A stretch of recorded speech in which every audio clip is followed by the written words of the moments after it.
Bienvenidos a un nuevo episodio del Quinto Piso. Hoy vamos a hablar un poco del uso de las redes sociales y de cómo hoy en día es prácticamente un testamento digital y donde ponemos prácticamente toda nuestra vida. Es como una bitácora de vida audiovisual. Lo que nos hace hacernos la pregunta, ¿dónde quedó la privacidad? ¿Por qué queremos compartirlo todo en las redes? Tanto así que hay mucha gente que decide hacer todo lo contrario, ¿no? Querer desaparecer completamente de Internet. Y es una pregunta además que nos hace pensar en nuestros hijos. Ellos que empiezan como a postearlo todo y prácticamente la vida de ellos se basa en la interacción a través de las redes, pero además de cómo interpretan ellos el mundo a partir de lo que ven justamente de las personas que digitalizan completamente la vida. Entonces, ¿cómo es esa interacción con el mundo digital? ¿Cuál es esa privacidad digital? ¿En qué momento ya no hay vuelta atrás? Porque también una vez que uno postea una foto, un video, y eso, qué sé yo, rueda por la autopista digital, es muy difícil quitarla, borrarla. Y tratar de hacerlo es también una forma de reacción y de reflexión de ese impulso inicial que uno tuvo al compartir algo y por qué lo compartimos. Entonces, bueno, podemos ver a las redes como una bitácora digital. Unos diarios públicos, ¿no? Un diario, más que bitácora, lo llamaría diario, un diario digital. Un diario digital público. Las redes, por supuesto, uno las puede configurar para que sean relativamente privadas, ¿no? Que la vean específicamente personas que tú eliges. Entonces, bueno, en Facebook tú tienes tus amigos, en Instagram puedes decidir si hacer tu perfil público o privado. En TikTok la verdad no sé cómo funciona porque es una red que yo no uso. Pero en WhatsApp también tienes los estatus, por ejemplo, y tú puedes poner y setear quién ve tus estatus, etcétera. Pero independientemente de quién tú quieras que los veas, al final pues estás compartiendo con personas, con un gran número de personas, tu vida, ¿no? ¿Y por qué sentimos esa necesidad de documentarlo todo? Entonces, yo por ejemplo, como soy, digamos, de la generación X, y usaba Facebook. Ya el Facebook es prácticamente una red social para viejos. Eso no lo usan los chamos de hoy. Hoy en día es TikTok. Si acaso Instagram. Pero Snapchat obviamente también y WhatsApp. Aunque TikTok es como la red de preferencia de la generación Z y la generación Alfa. Pero nosotros que nuestro primer contacto con estas redes sociales fue Facebook, pues al principio, sobre todo nosotros que estamos viviendo fuera del país de origen, los expatriados, pues usábamos esas redes justamente para mantenernos en contacto con las personas que habíamos dejado en otro lugar, los amigos que se fueron a otras partes. Y era prácticamente la única forma que teníamos para enterarnos de la vida de esas otras personas. Y aún lo es. Yo me entero de la vida de mucha gente con la cual yo tenía contacto antes a través de Facebook. Hoy en día cada vez más con Instagram, pero como nosotros seguimos siendo la generación de Facebook, sigue siendo esa red en donde más se comparten cosas de la vida, logros, estudios e incluso las tragedias. Cuando se muere alguien que yo conozco o conocía, primero me entero por Facebook. Es la primera fuente de información en la que yo me entero de ese tipo de cosas.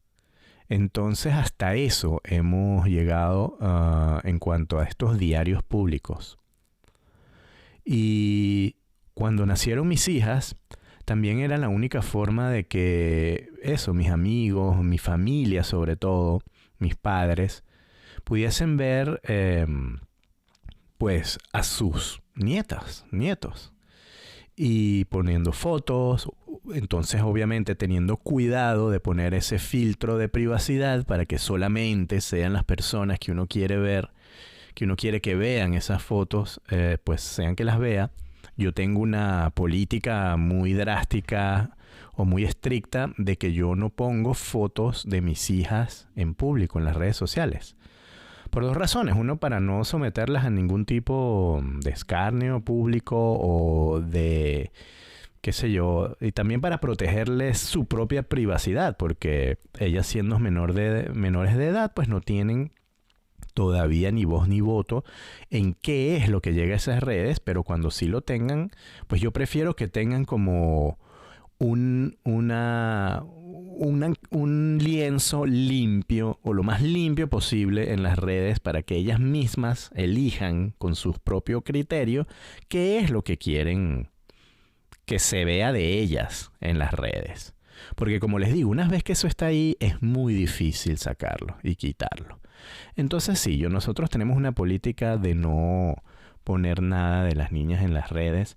Al principio, como les digo, esa era la forma de compartir esa nueva felicidad.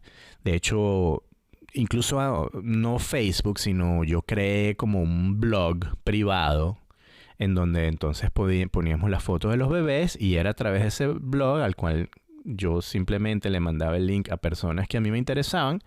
Ellas recibían y veían esas fotos, ¿no? Pero realmente Facebook era una forma mucho más fácil e inmediata de hacerlo. Entonces, pero hoy en día, la verdad es que todo el mundo postea su vida. Bueno, no voy a decir todo el mundo porque, por ejemplo, mi esposa no lo hace. Mis padres tampoco. Sí hay gente que no, o sea, sí tiene las redes sociales y las usan para ver los diarios de los demás, un poco como un espía digital. Son perfiles privados que no tienen ni siquiera foto de perfil, no tienen ninguna, pero las utilizan para tener simplemente una cuenta y ellos poder acceder entonces al contenido de otras personas que a ellos sí les interesa enterarse de la vida, pero ellos mismos no postean. Eso a nivel de las redes públicas como Instagram, Facebook. Pero WhatsApp, que también se puede considerar una red social, se ha convertido en el medio de información y de comunicación inmediato más grande, creo yo, en el mundo. Entonces sí, los grupos de WhatsApp, que son redes sociales privadas, se han convertido en la forma en la que nosotros compartimos nuestros logros y nuestros pasos durante toda la vida. Entonces, en ese sentido, es al revés. Mi esposa es muy prolífica en esos grupos. Manda cientos de fotos de cualquier evento que se presente todas las semanas. A ella le gusta mucho fotografiar, etcétera. Y entonces, a través de esos grupos, en los cuales están personas que están regadas en todo el mundo, de la familia, entonces uno comparte esos momentos y pues sobre todo mis padres se alegran muchísimo de ver esos eventos, los cumpleaños, cualquier cosa que se haga en los cuales ellos no pueden estar presentes físicamente y se documenta prácticamente el crecimiento de las niñas a través de WhatsApp. Es la única excepción que tenemos en cuanto a compartir fotos de nuestras hijas. Pero obviamente también eso es una visión filtrada del mundo, ¿no? Cuando uno toma una foto, uno está tomando un evento en específico, pero además uno toma, qué sé yo, 300 fotos y decide enviar 10 porque estás eligiendo el mejor momento, la mejor pose, y no estás viendo el trascámara donde las niñas están peleando porque qué fastidio con la foto y que vamos a seguir, y entonces en el momento hay que poner la sonrisa falseada, pero todo el mundo está peleando. Eso no lo ves obviamente. Es un diario completamente filtrado y que no siempre relata la realidad de la vida. Y eso es muchísimo más evidente en las redes sociales más públicas como Facebook e Instagram. Ahí sí es verdad que todo está completamente esterilizado y nadie pone realmente las cosas feas que están pasando. Aunque también hay mucha gente que sí lo lleva a un extremo tal, y son los llamados vlogs o videoblogs, donde estos mal llamados influencers documentan cada segundo y a veces llorando, aunque yo estaría seguro que esas lágrimas son incluso puestas en escena para transmitir una emoción que quizás ni siquiera es real. Es todo como falso. Entonces da una percepción de lo que quiera esa persona que tú sientas para crear algún tipo de empatía o no, y al final venderte algo. Si no es un producto, es venderte el mismo perfil de esa persona, porque a través de esos perfiles, a través de esos videos, es como la mayoría de esos influencers ganan dinero. Y tienen más likes y tienen más seguidores y tienen más audiencia, lo que a la vez les permite hacer como los llamados brand deals, es decir, gente que marcas que los patrocina, etcétera, y así ganan dinero, ¿no? Y eso, pues entonces es muy importante entenderlo, porque todo ese contenido hay que tratar de filtrarlo, y sobre todo los niños y los adolescentes que no tienen como la madurez de entender que ese tipo de cosas en la vida real no suceden y que pueden tomar como cierto mucho de lo que ven en las redes, y que entonces quieren emular y tratar de tener una vida idéntica a la que tienen esos influencers, es donde empiezan los problemas, las frustraciones, la depresión, los problemas mentales y el querer ser como esa persona porque es una especie de modelo, pero tú no tienes idea de todo lo que está sucediendo atrás. Entonces, hay muchos estudios, obviamente, que han analizado esto, y hay acá algunas cosas que me gustaría leer de lo que he estado viendo. Entonces aquí dice que esa necesidad de documentar la vida en redes sociales suele estar relacionada con la búsqueda de aprobación y validación, así como con la búsqueda de conexión social.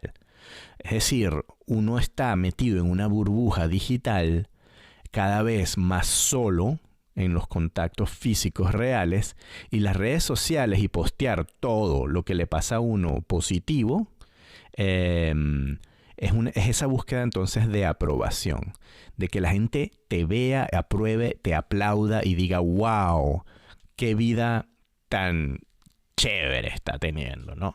Y ese sentido de validación que es también muy humano para poder apoyar como ese sentido de autoestima, ¿no?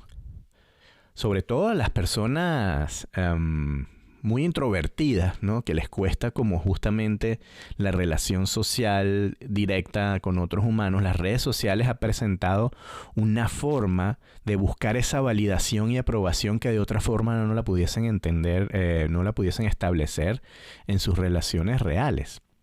Entonces, las redes sociales pueden ofrecer un espacio para compartir experiencias, recibir me gusta o likes, comentarios, lo que genera una sensación de pertenencia y reconocimiento, ¿no? Eso es lo que significa el estar posteando todo esto. Esto conlleva entonces varios factores psicológicos que impulsan esta conducta.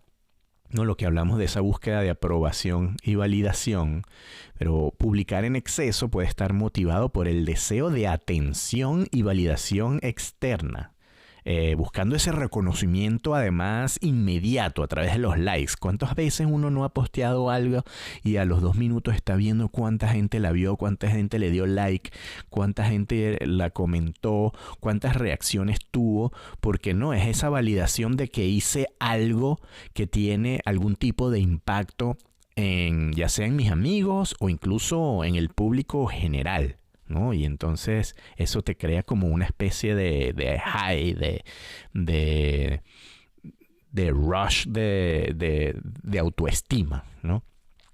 Y entonces pues hay mucho más gente que es más exhibista, ¿no? Exhibicionista, quiero decir, que otras, ¿no? Algunas personas pueden sentir la necesidad de mostrar su vida y sus logros para llamar la atención y sentirse reconocidas. Eso lo hay en la vida real, pues cuando uno va a una fiesta, a una situación social, etcétera, siempre hay alguien que va a ser como el payaso de la reunión o como el que acapara la atención de todos, ¿no? Porque es el extrovertido, es el que necesita ese aplauso, ese reconocimiento, y eso se ha traspolado a el mundo digital, pues en una exponenciado a la 1000, ¿no? Y como les digo, las personas que no son tan extrovertidas en ese tipo de eventos sociales, pues tienen también esa oportunidad de mostrarse de una forma distinta a través de las redes sociales. Luego hay una sensación de vacío existencial. En algunos casos, la necesidad de documentar todo en las redes sociales puede estar relacionada con una sensación de vacío o falta de significado en la vida. Es decir, tu vida es tan aburrida, no pasa nada, que cualquier cosa pequeñita que tú puedas exhibir en la red social y aumentarla a la máxima potencia como para dar la impresión de que tu vida es espectacular, es esa necesidad para llenar ese vacío existencial. Luego hay una búsqueda de gratificación instantánea. El diseño de las redes sociales aprovecha el sistema de recompensas del cerebro, ofreciendo gratificación instantánea a través de un me gusta y comentarios, lo que motiva a publicar más, ¿no? Entonces, cuando uno de estos videos se hace viral, pues la gratificación es tan grande, las endorfinas, lo que sea en el cerebro se disparan y eso te impulsa a querer entonces compartir más y más y más y más porque estás teniendo esa validación tan codiciada, que es lo que entonces te convierte en una especie de esclavo digital, ¿no? Entonces, bueno, ¿qué consecuencias existen de documentar la vida en exceso? La afectación de la salud mental, ¿no? Publicar en exceso puede generar una dependencia de la aprobación externa, lo que puede afectar la autoestima y la salud mental, porque puede suceder precisamente todo lo contrario.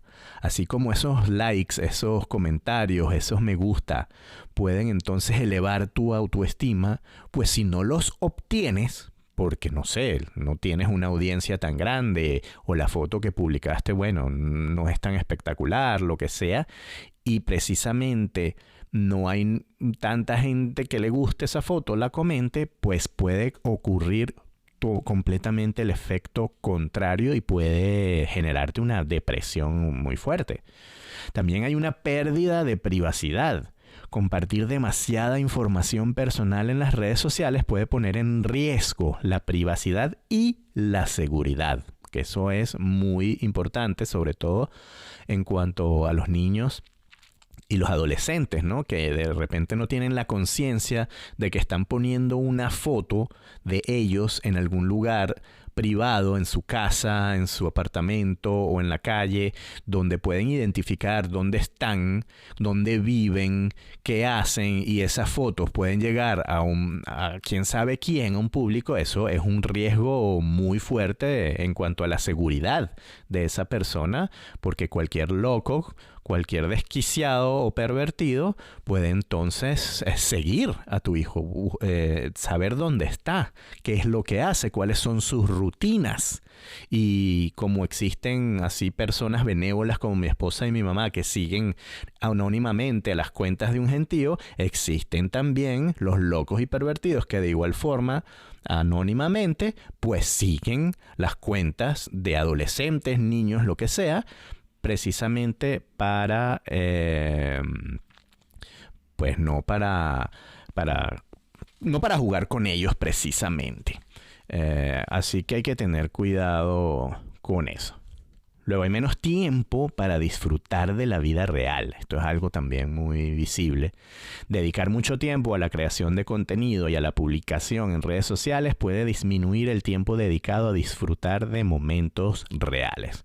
Pues si estás todo el tiempo posteando, tomando fotos, haciendo videos y metidos en el TikTok, en el Instagram, estás metido en ese teléfono en lugar de estar viviendo realmente tu vida con el entorno real de tu ambiente, la interacción con tus amigos físicamente.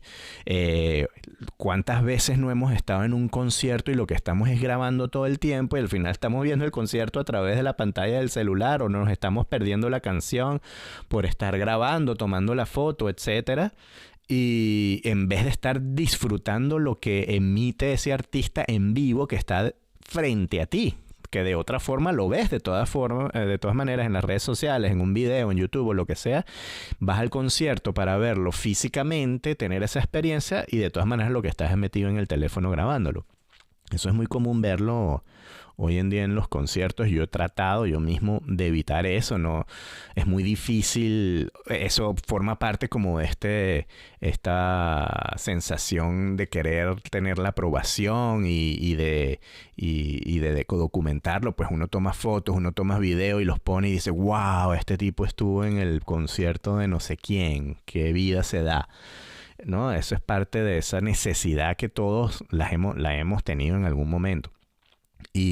Pero tratar como de echar para atrás eso, ¿no? Este mismo podcast es una muestra de una especie de diario digital, pues lo que yo hablo acá y de lo que hemos hablado en otros episodios también son experiencias muy personales. Es como yo lidiando con esto de llegar a los 50 años, cómo me afecta, y es una necesidad real que yo tengo de compartirlo con personas, no solo amigos y familia, sino completamente anónimas, por algún tipo, no sé, de búsqueda, de compartir, de encontrar algún lazo externo que probablemente no tenga en la vida real. No sé, se puede analizar psicológicamente probablemente de muchas formas, pero no es otra cosa. Este tipo de podcast y este tipo de contenido también forma parte de estos diarios digitales que se ponen en las redes sociales, ¿no? Es otro tipo de formato, es otro tipo de consumo hacia la audiencia, pero al final es otra forma moderna de la documentación digital.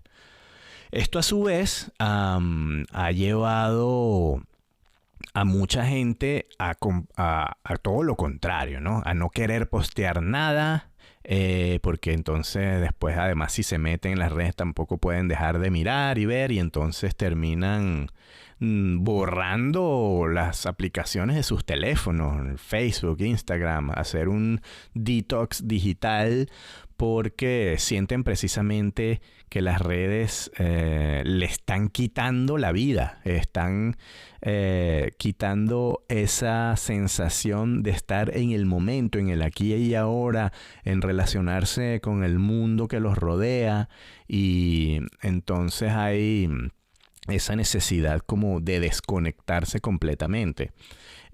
O de no recibir las notificaciones inmediatamente, etcétera. Entonces, bueno, yo creo que hay que encontrar como una especie de equilibrio, porque la verdad es que en el mundo moderno las redes sociales es una forma también de comunicación muy importante.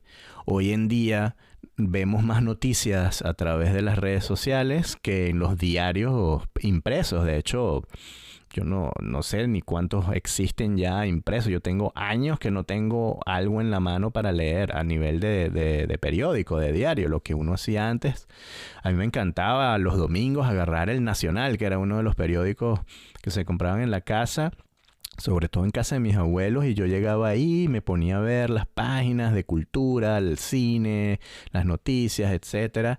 Hoy en día uno tiene toda esa información al instante a través de las redes sociales, ya sea Twitter o X o Instagram, que ya es una cosa como mucho más privada, pública en cuanto a personas específicas. Pero existen los blogs o los mismos diarios que tienen sus páginas web y que además publican en las mismas redes sociales, y es así donde la información fluye de hoy en día. Entonces, sí es una forma muy eficiente de enterarse de inmediato de lo que está pasando en el mundo, no solo de lo que está pasando en la vida de las personas que te interesan, sino de las noticias relevantes del mundo. Y como además todos estos mecanismos, estas herramientas se funcionan de esta forma tan inmediata, pues uno también espera del otro que la reacción sea inmediata. Entonces a veces hay frustración. Por ejemplo, con mi hermano, él tiene otro tipo de ritmo de vida, etcétera, y yo no sé si conscientemente o no, él limita las notificaciones de los mensajes. Entonces puede ser que uno le mande un mensaje y lo vea dentro de 3 días, cuando uno está esperando que te responda al minuto siguiente que lo mandaste. Eso es muy posible. Y como él, muchos otros. Entonces hay un problema también como de la expectativa social en general, en cómo funciona entonces la mensajería y la comunicación hoy en día. Porque, bueno, existen como distintas fases de la comunicación, ¿no? La comunicación inmediata, que era llamarse por teléfono, pero claro, puede ser que tampoco te atienda en ese momento. Pues uno con el Caller ID también puede ver quién te está llamando y decidir si atenderle o no a esa persona de inmediato. Después tienes como un nivel más asincrónico, que son los mensajes de voz. Entonces, en vez de llamar, mando un mensaje de voz. Luego están los mensajes de texto. Y luego están los correos electrónicos, el email, que es como, uno de repente no espera una reacción tan inmediata, ¿no? Es además es un medio de comunicación que se ha ido quedando más como para, digamos, la profesión, el trabajo, ¿no? Los correos electrónicos o para hacer como diligencias o comunicarse con instituciones oficiales, etcétera. Pero la verdad es que ya uno no usa el correo electrónico para comunicarse con nadie con el que tengas alguna relación personal, un amigo o algún familiar. Yo no me acuerdo cuándo fue la última vez que yo le mandé un email a alguien. Todo es a través de WhatsApp o de mensajería directa de Instagram o el Messenger en Facebook, lo que sea. No el email. El email yo lo uso a diario en mi trabajo, eso sí. Entonces, dependiendo de qué herramienta use uno para comunicarse, pues la expectativa también de respuesta es distinta. Y como les digo, hay gente que tiene una relación con las redes sociales y este tipo de herramientas completamente distinta a la uno, y a veces puede haber como también una frustración y roces porque, ay, como no me respondiste, qué tal y qué sé yo, y entonces porque uno ya no quiere llamar por teléfono. Ya, eso también es muy de los bloomers y la generación X. Eso, los chamos ya no llaman por teléfono. Ellos es puro Snapchat, WhatsApp, Instagram, TikTok, lo que sea, pero no llamar por teléfono, que eso es una falta de respeto, que prácticamente llamar por teléfono. Entonces, bueno, dependiendo de con quién uno se está comunicando, tiene que entender como qué herramienta utilizar y qué esperar.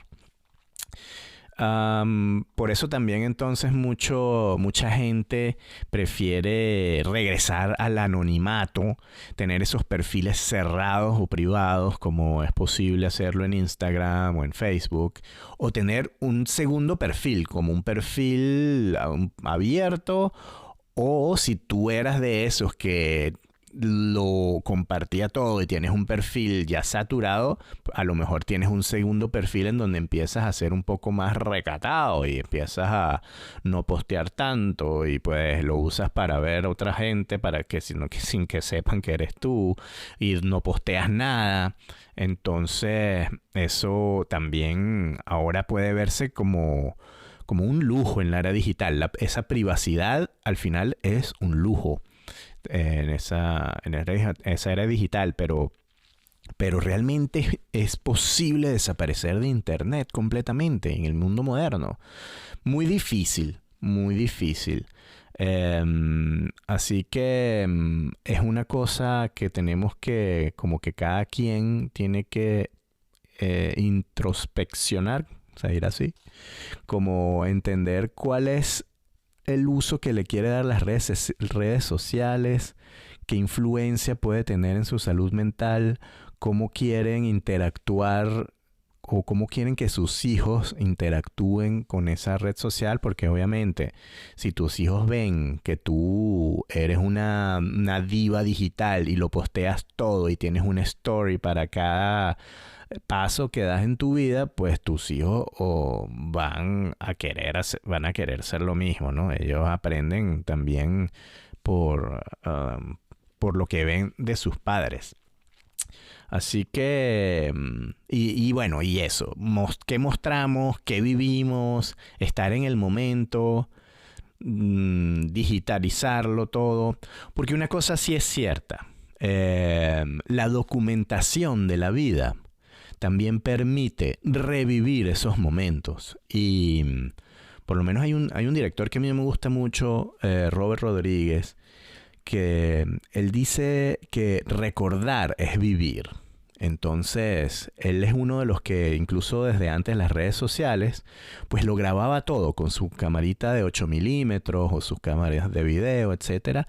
Él documentaba todo, como cuando uno graba los recitales de los hijos, los partidos de fútbol, los cumpleaños, las celebraciones, que esas personas antes que tenían esas camaritas de video y lo grababan todo sin editar. Además, eso quedan cassettes y cassettes y cassettes o discos duros ahí de cosas.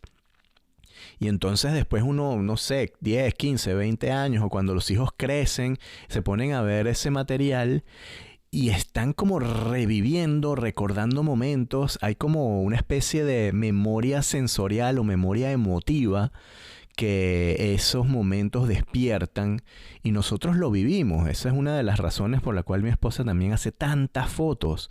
Nosotros las tenemos en un carrusel digital y cuando la televisión está como en stand-by empiezan a salir esas fotos y uno se queda viendo, wow, mira esto de hace 5 años, no sé qué. O los álbumes de fotos de todos los años que hacemos y uno empieza a rememorar aquellas cosas y realmente qué es lo que queda de la vida si no son los recuerdos, porque el aquí y ahora es también muy efímero porque todo está pasando al pasado, es decir, realmente no hay un presente absoluto porque Ya este milisegundo que acaba de pasar ya pasó, está en el pasado. Es muy difícil agarrar ese aquí y ahora. Entonces esos videos, esas fotos, es la única forma que tenemos como de aprenderlos y revivirlos y en calma entonces entender qué fue lo que experimentamos. Porque el futuro pues también es el futuro, uno lo puede planificar, etcétera, pero no lo tocamos. Entonces, yo sí le veo un gran valor a la documentación de los momentos privados sin tener que difundirlos públicamente en las redes sociales, pero sí tenerlos de alguna forma accesibles y archivados. Y hoy en día en el mundo digital eso se hace mucho más fácil para poder entonces revivir esos momentos. Entonces encontrar ese balance entre lo que documentamos y lo que vivimos en el aquí y en el ahora, ¿no? Entonces, bueno, ¿qué son las cosas que ustedes comparten? ¿Cómo es su relación con las redes sociales? ¿Qué redes sociales usan? ¿Son de ellos que tienen esa relación completamente de antipatía con las redes sociales, o borran los perfiles y se desaparecen del mundo digital? Me interesaría saber cómo es esa relación en general, ¿no? Y además entender cómo va a evolucionar eso. Yo no me puedo ni imaginar, sobre todo con la inteligencia artificial que va a crear como una disrupción de la percepción de la realidad, porque ahora vamos a empezar a ver experiencias generadas por inteligencia artificial que nunca han existido. Ya lo vemos. Cuando generamos la foto de Donald Trump en la playa tomándose una cerveza, que se ve tan real, pero eso no existió nunca. Eso va a empezar a suceder con la vida privada de cada quien. Entonces pues con tu propia foto te vas a poner que fuiste para Egipto, tal y qué sé yo, y vas a crear todo un video y lo vas a postear en las redes. Y eso va a generar como una especie de mundo paralelo, virtual, que nunca existió, pero que de repente es una aspiración de tu vida. Pero el público que la vea no va a poder discernir si es verdad o fantasía.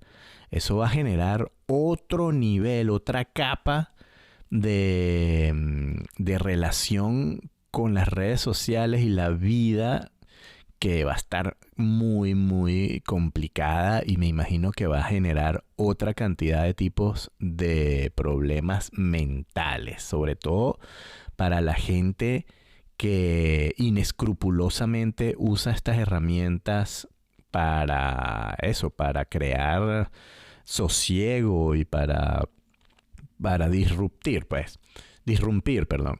Entonces, eso pues va a estar muy interesante verlo, y hay que empezar a entender cómo funciona eso para poder entonces contenerlo y de pronto usarlo de una forma más benevolente y que sea más productiva para la vida de todos, ¿no? Entonces, bueno, me gustaría escucharlos. Nos pueden contactar por X Agudo en Instagram, o El Quinto Piso Podcast también en Instagram, ya que estamos hablando de las redes sociales. Yo posteo de vez en cuando, no es que yo pongo toda mi vida privada, pero obviamente los momentos más representativos e importantes de mi vida sí que están en las redes sociales, que no con mis hijas, ojo, porque como les conté al principio, hay una política de privacidad absoluta con respecto a los menores de edad en esta casa. Así que si nos ven por ahí, escríbanos. Nos vemos o nos escuchamos en un próximo episodio. Chao.